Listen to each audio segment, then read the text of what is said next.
Welcome, everyone, back to another episode of the Woodhounds. My name is Joe, and I'm sitting here with my good friend Dan. Dan, tell everyone hello. Yes, hello, everyone. Great to be back again for another exciting episode here on the Woodhounds podcast. Had a great, we had a little extra episode here last week for Memorial Day, so that was good. I hope everyone enjoyed that. Did you do anything special for Memorial Day? I did exactly what we talked about in the podcast. I went out and we had a fire 3 days in a row. Friday, kidding. Saturday, and Sunday. Wow. Yeah. Not bad. We had a fire just on Sunday. We visited my sister at the campgrounds. They just bought a new motorhome, and they're still getting used to it. So they've been going to a local campground, so they don't have to travel so far. And we went and visited her a couple times. And then on Sunday we had our fire. Nice. It was nice. Yeah. Yeah, it was real nice. And actually, Joe, we received an email from the Memorial Day special podcast episode. Oh, Dan, we have our segment, Listener Mail. Yes, we do. Are you ready? Yes. All right. So, yeah, we received an email in regards to that Memorial Day special episode that we did from Mike Hounds, also known as Houndsy. And he sent an email in to let us know that he also has a stick that he uses. He calls it the dinking stick for poking around in his fires. And he's actually had it for like 20 years. So kidding. Wow. Yeah, just goes to show you. Way to go. So we're not the only weirdos out there that have a poking stick that we keep around for years and years. Yeah, and we are not. That's was interesting to hear. And thanks, Houndsy, for sending that email in. Yeah, Houndsy. Thanks, buddy. Yeah, if you wish to send us an email, Dan, what's our email address? thewoodhounds@gmail.com. Way to go. Yeah. All right. Yeah, I just keep, I just walk around with a smile on my face all day long, Dan, and I think it's because we're part of the Woodhounds podcast. This is just so much fun. It is. It's, I think it's becoming, I think we're starting to hear from more people. And I think more people are starting to actually discover the podcast, if that's, I guess, the way to phrase it. As more downloads happen, I think the podcasting platforms maybe suggest us or recommend us to other new followers or new listeners. So it's fun. I'm still learning, as we go along.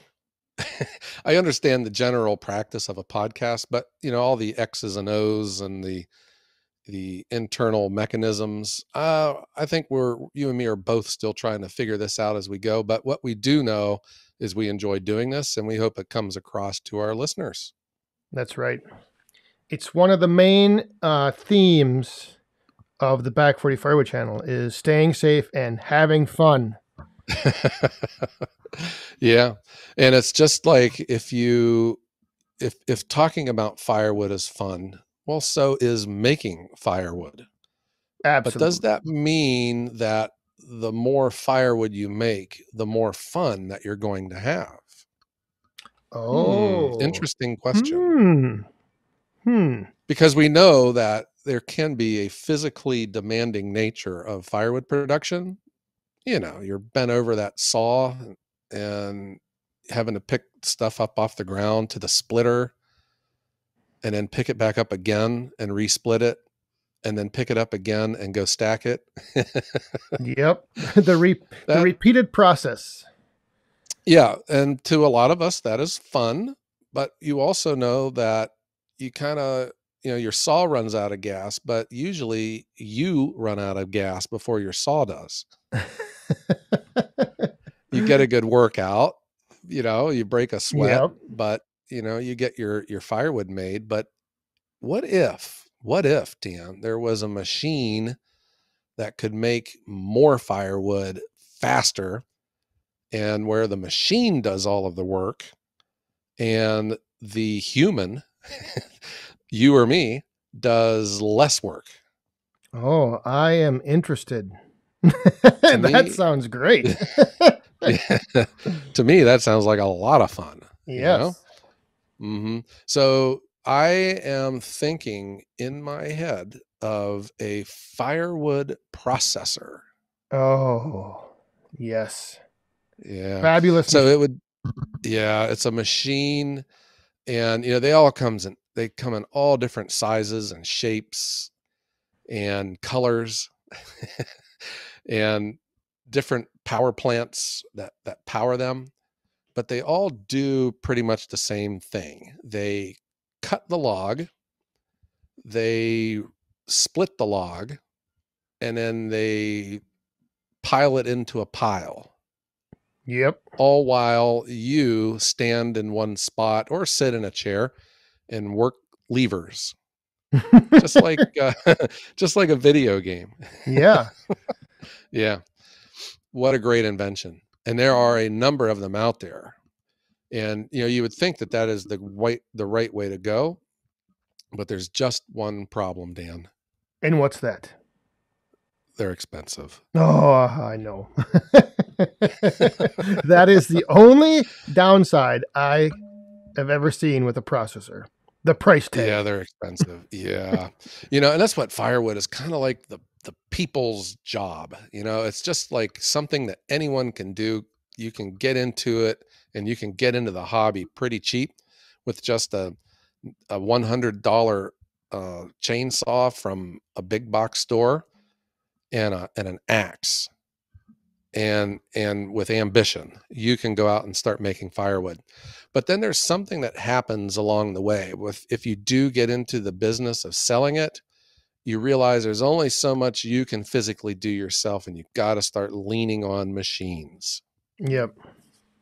Yeah. When was that point for you that you decided in order to meet demand and increase your production, a processor was what would be needed?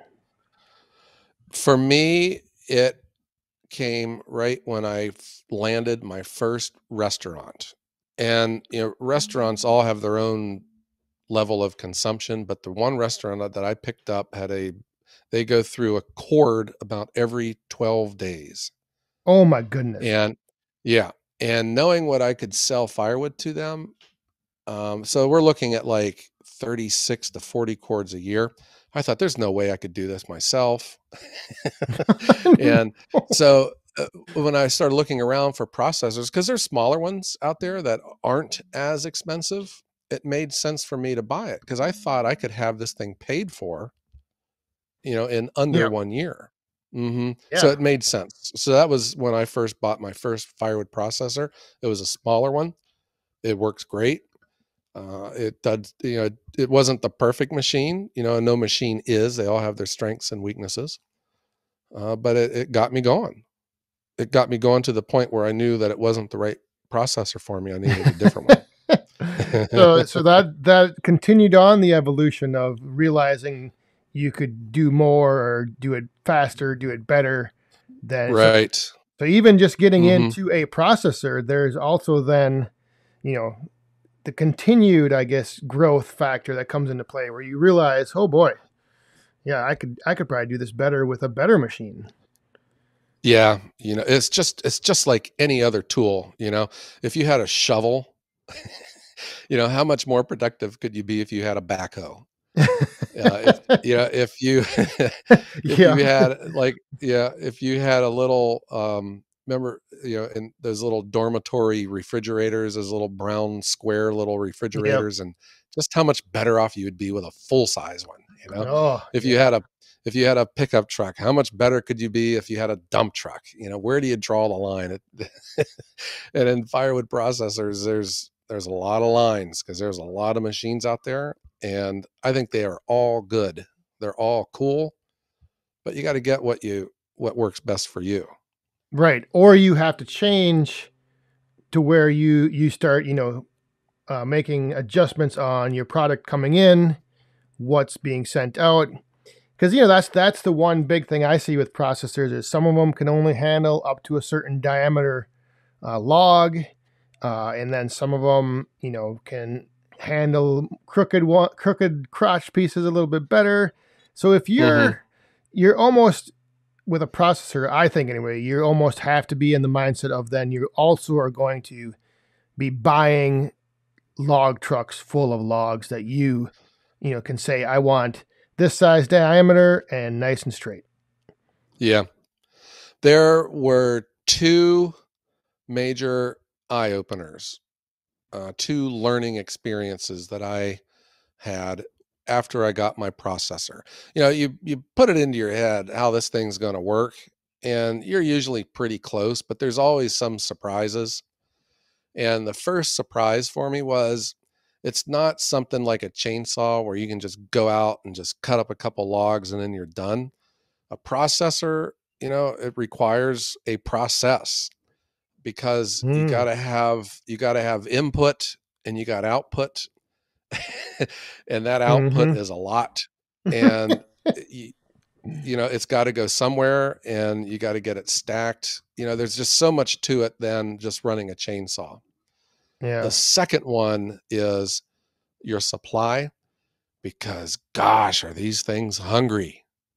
The amount of firewood that you could make in a week with your saw, and your splitter and your back, you can make in a couple hours with a processor.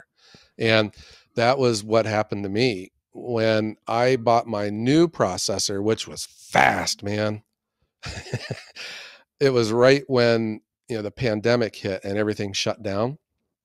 I turned around and I had no more logs left. No.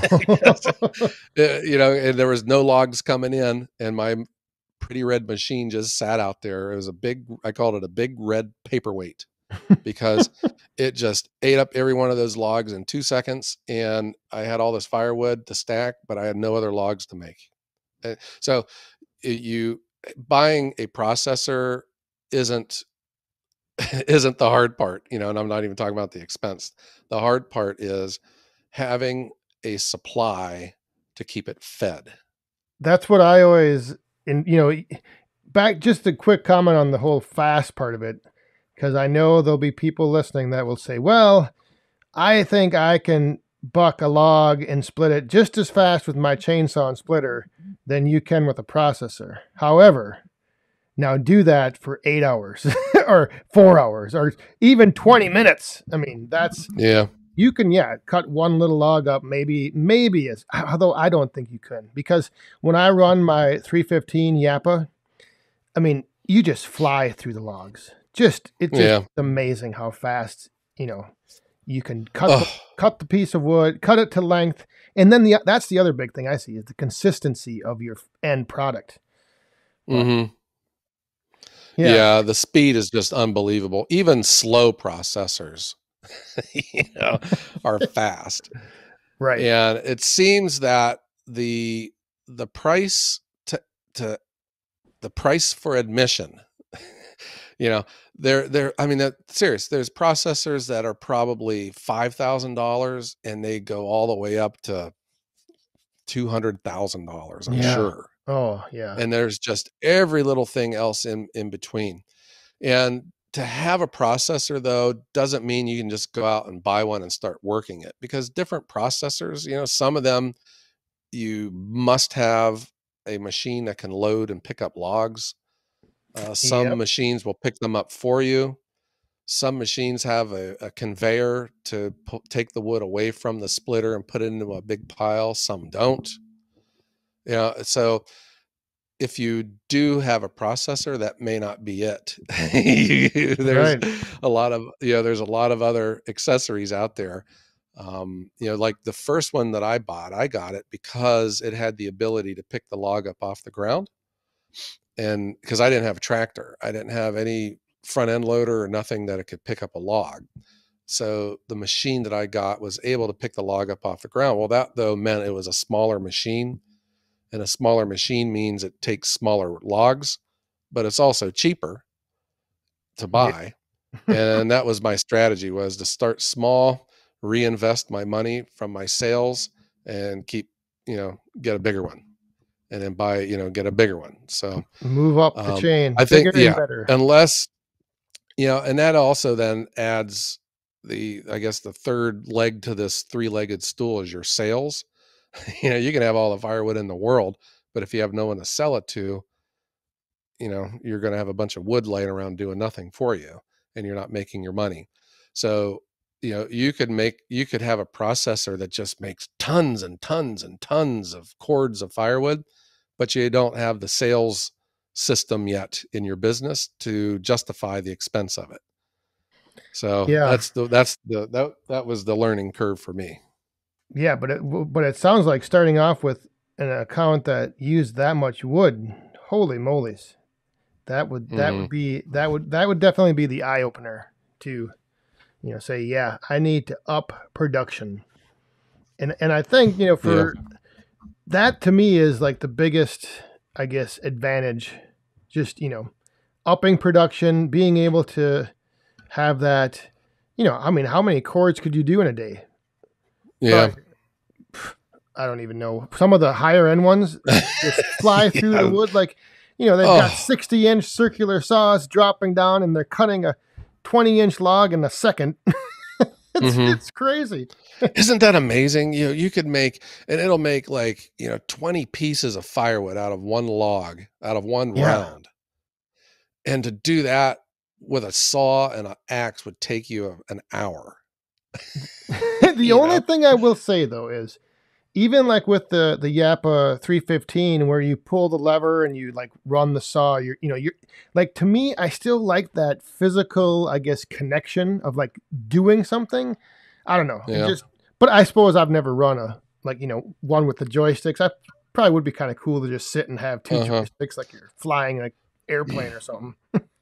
Yeah. What Dan is talking about, all processors, they're a lot of them are different. They all come at different price points. And some of the ones have manual controls and they're a little bit more affordable. And then, the hydraulic controls are a little bit more pricey. But when I look at the ones with the manual controls, I notice my shoulder starts to hurt Well, that's because you're of getting old. watching. Yeah. So the ones that I look at, ones that are hydraulics, they got joysticks. It's almost like a video game. They got little push buttons and levers and all, and it's just an orchestrated event watching some of these machines being run. It's pretty interesting. But there are like these processors. Some of them have a bar and chain, just like a traditional a chainsaw, and then these other ones have these big wheels of death. These big round slasher wheels. That just, man, oh man, do they just cut through the wood? I just Instantly. love watching those things run. Yep. Yeah. Yeah, but man, they're expensive. Yes. Yes, they are. Uh-huh. And they're big. There are some processors that are about the size of a refrigerator, laying on its side, maybe. Yep. There's some that are about the size of like a, a motorboat, something you'd take fishing. And there's some that are about the size of like a semi truck Yeah. trailer. A school bus. Yes. Yep. So, and that's what I'm saying, you just don't buy a processor. There's the process that's involved. You have to have supporting machinery. Some of them, I don't even see how one person could run it effectively. I think you'd have to have a whole crew of Right. one person, feeding the logs, loading up the table that holds the logs, one person running the machine, and then another person, taking the split firewood away. Yeah. Yeah. Oh, wow. Coming Hmm. in and going out.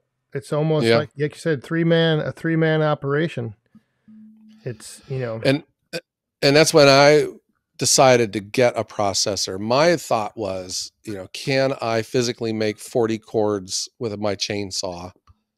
And I said no. I might have physically been able, but my mind would have given up before my body would have, because I was like, I ain't gonna. This is too much. But the processor just absolutely made a lot of sense. And I don't know. You can like watch stuff. You can read about them in books or you can watch them on YouTube. But until you do it yourself, that's when you start noticing, what specifically do I need? because some of these processors too, the splits that come off of them are too big, Yeah. you Yep. know, and you got to do your resplitting, and resplitting gets old after a while. And then some of them, that will split your wood smaller, but they don't take the bigger logs. Right. So, there's always that trade-off there. I think with any machine, it's always a trade-off, but especially with firewood processors. Now, do you ever find? I know the one thing I enjoy with using the chainsaw and the log splitter and the tractor to move the splits away is I kind of like that breakup of the routine where I'll a log for a little bit, then I'll split for a little bit, then I'll stack for a Mm-hmm. little bit. Do you ever find the whole process of running your processor to be kind of, I don't know, what do you call it? What's the word? Kind of, you get too repetitive, like where you're just standing doing the same thing over and over and over.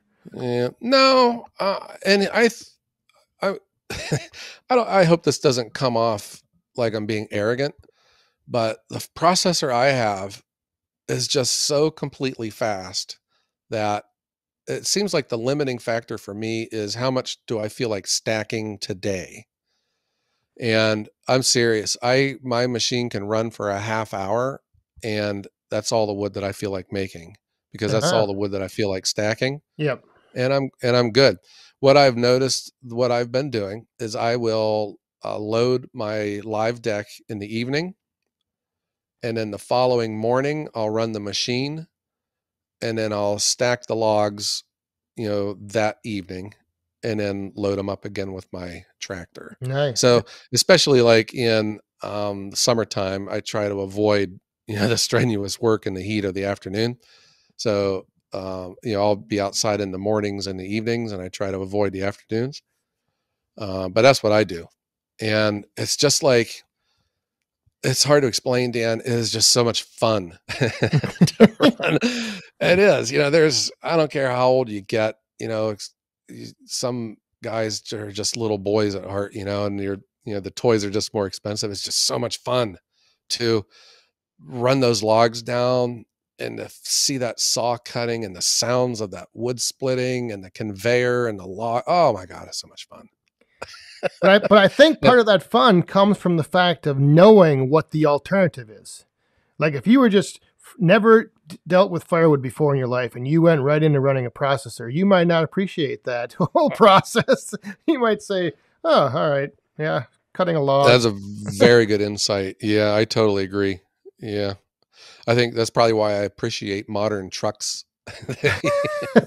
I have a pickup truck with air conditioning and cup holders, man. Yeah. My first truck, my 77 F-150, had no sound deadening in it, had a vinyl bench seat, and it, it was loud, and you'd smell like fumes when you'd get out of it. And yeah, makes you appreciate the new trucks. But yeah, but certainly with firewood, because now, that's what I'm saying, with to each their own, especially because I know people that are in business selling firewood, and they still do it with a chainsaw and a splitter. And specific to me, I just knew what my goals were, how many years I hoped that I could do this. And I had to address the physicality of it, Right. because I don't want to wear myself out, but I need to be productive. So a processor absolutely made sense. Yep. Yeah. And yeah, so I, there's, and my processors, they're small, so I don't have a clue about these real big ones.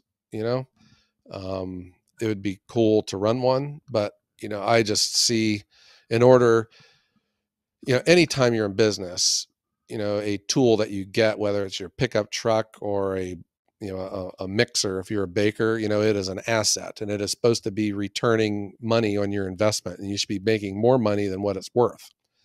And that's what I see what the price of these things cost. So I know what the economy now is. Yeah. There's going to be a lot of wood coming into your land, A lot of you wood know? coming in and going out. Yeah, you better believe it. And I just know that I couldn't do it because I just do it by myself. So I look at it, as as an economy of scale, and I try to do it with less wood, but still the volume that I do, is no way I could do it old school. No way. Yeah. I Hmm. look at some of these new processors and I've seen I've seen them in action, whether it be at like the Paul Bunyan show or the Midwest Firewood Frenzy, which is coming up June 11th. I think this will be out. Mm-hmm. but I just look at them and I see the controls and I'm like, oh my goodness, there's levers that do everything. And I mean, how long did it take you to be comfortable controlling, the flow of log coming in, cutting it, pushing it out? Or I suppose it depends on the machine too. Yeah. When I have people come over, I let them run it. it just makes me realize just how good I've gotten at it. It's funny because you don't know what you want the knife to go up, they push it down. You want the log to go in, they pull it out. You have no idea what they're doing. But that's what I'm saying. When I think about, I'm pretty good. Well, yeah, that's when you do it enough too, when all it takes is for you to get it jammed up one time, and you say that ain't going to happen again because I know how to avoid this next time. And I've had just a ton of those things. Just the little things where the log got stuck, or the knife got a log got wedged into the knife. Anything like that. And just over time, man, I just zip. And watching a rookie get on it, it makes me realize that's the way I used to be too. Yeah, I've seen you in action live and on video, and it just looks like your flow is just right down to where there's no wasted movements, and it's just a steady progression of it's not jerky coming in and, like you said, adjusting the length of the log or the cut, and it drops in the tray. And I've had the same thing where you can kind of see maybe a little knot or something on a log. And when that piece drops into the tray to be split, if it's not sitting the right way, you better adjust it or you'll have a problem. Yeah. And I can look at, where I'm at in the pile, of the logs where the logger dropped them off. I can just look at those logs and I can tell you which ones are going to be trouble, and I've gotten to the point now too, where if I know it's just going to be a hassle, I'll just fork them to the other side of the lot and we get out the chainsaw and the splitter, because it's just, be easier to do it that way than to try to run it through the machine. So that's like, the other thing with a firewood processor is, you got to have the wood brought to you. Yes. The days of you going out into the woods and cutting them down and loading up your truck and coming home, that you're not going to do it like that anymore. So you got to buy your logs and have them brought to you.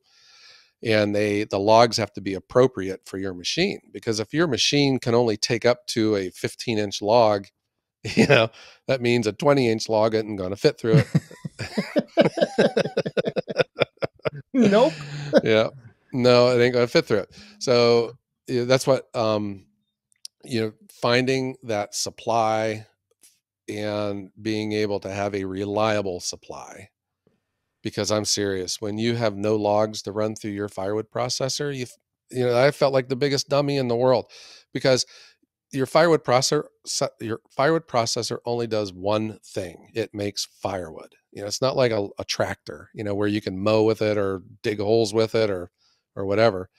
And if you have no logs to run through that processor, it's just a waste of money. You wouldn't want to just run and put hours on your tractor for no reason.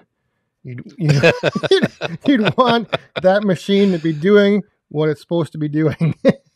Yeah. So Dan, okay, let's talk about this, Dan.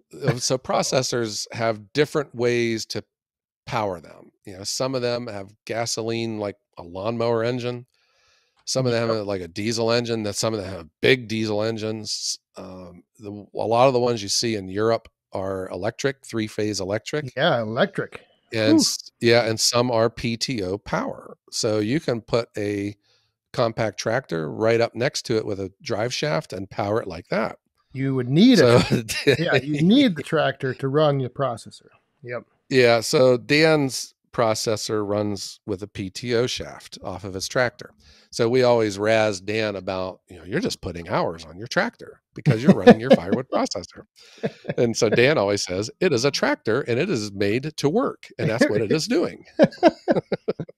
But the interesting thing is that, with that processor, that would be one you almost could go to the logs. Like if you had a stand of trees, on your property, you could take that processor on the 3-point hitch of your tractor, drive Right. out to the forest, process your wood, and move around to where the log's at. So it is interesting, Right. and to the point you made earlier, depending on what your situation is, there's probably a processor out there that would fit it.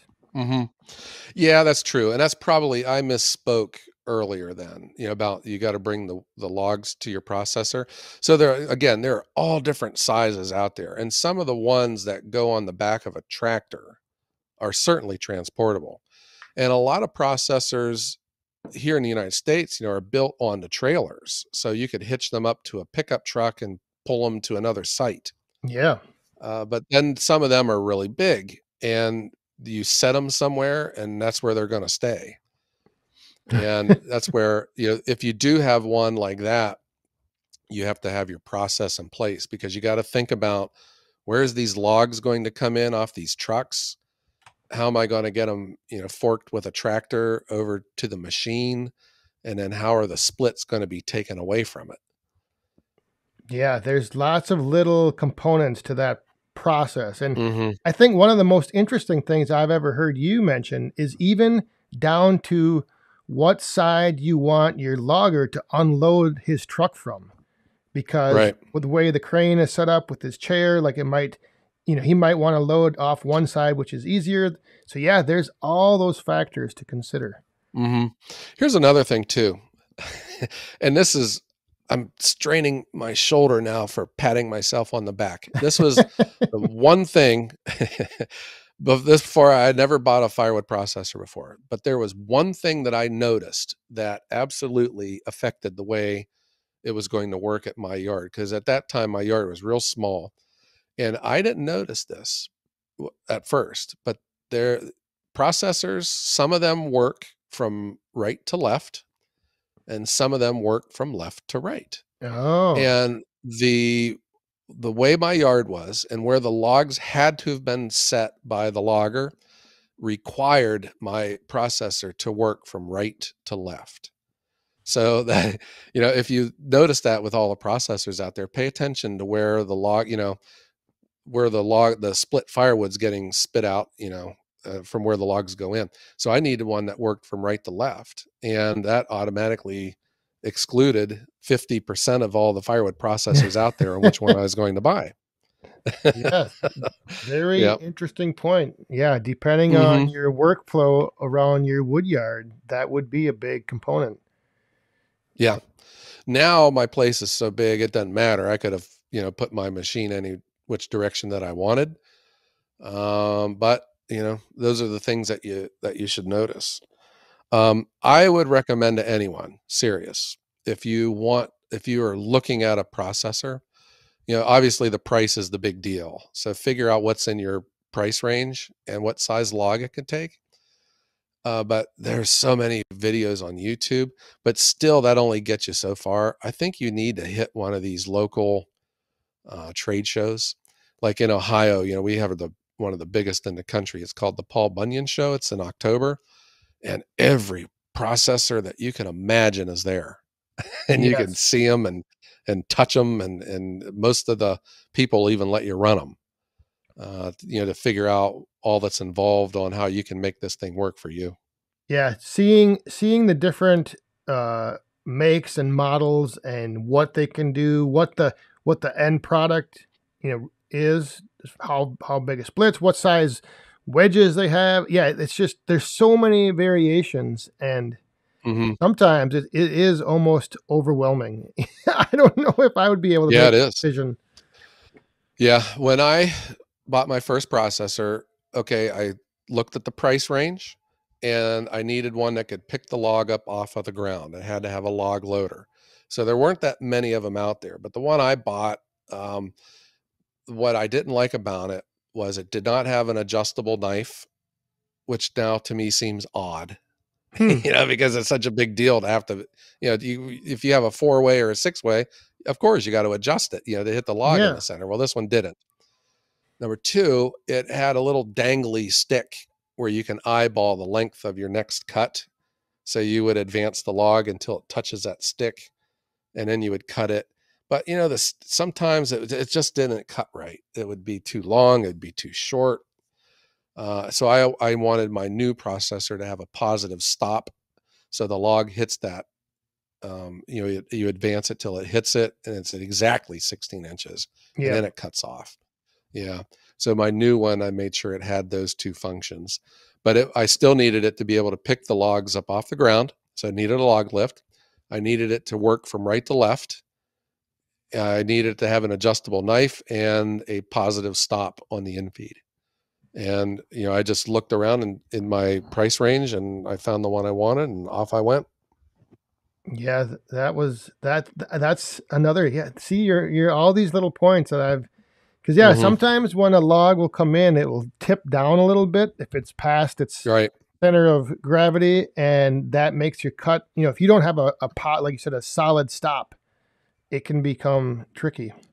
Getting into how the price points for these processors are, the more expensive ones have, the process is like offset. The infeed is offset from the splitter, and they'll have these little shelves that you cut the log off, and it sits on this shelf until your splitter, when it's splitting the previous log is done, and it will drop down into it, and that solves that problem. But you got to pay to be cool. You got to pay to be cool. Yeah. And then it even has, I've seen where it'll turn that round into a certain position, or it has like a door that opens out that you can kick off your offcuts. You can, there's just so many things that the innovation that goes into the modern day processor is just crazy. Crazy. And there's just so many of them out there. And I don't know, is it just one of these things where I just never noticed it before?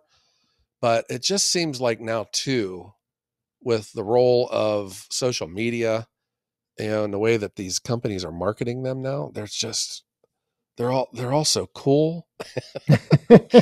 and you just like want to, if you watch a video of them, you just want to jump right through your screen and just, climb in the seat and start doing it yourself. Start making some sawdust.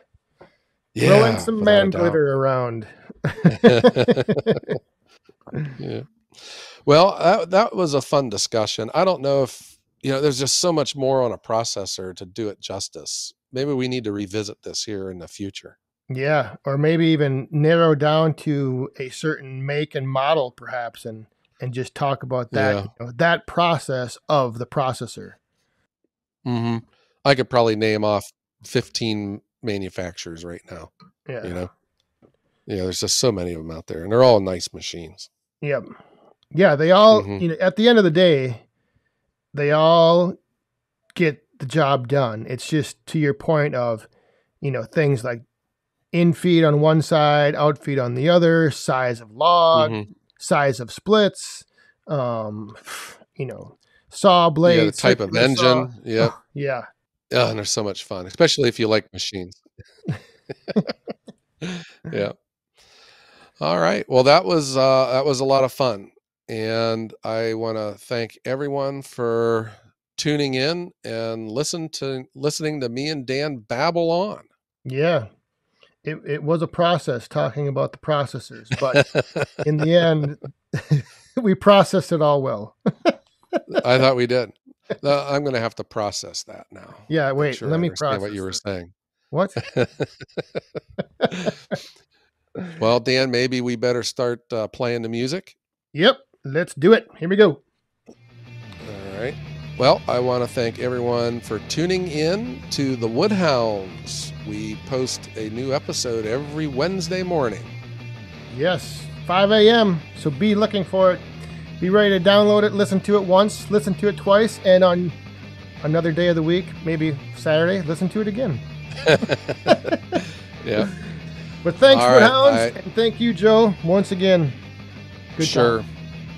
All right. I want to wish everyone a great day.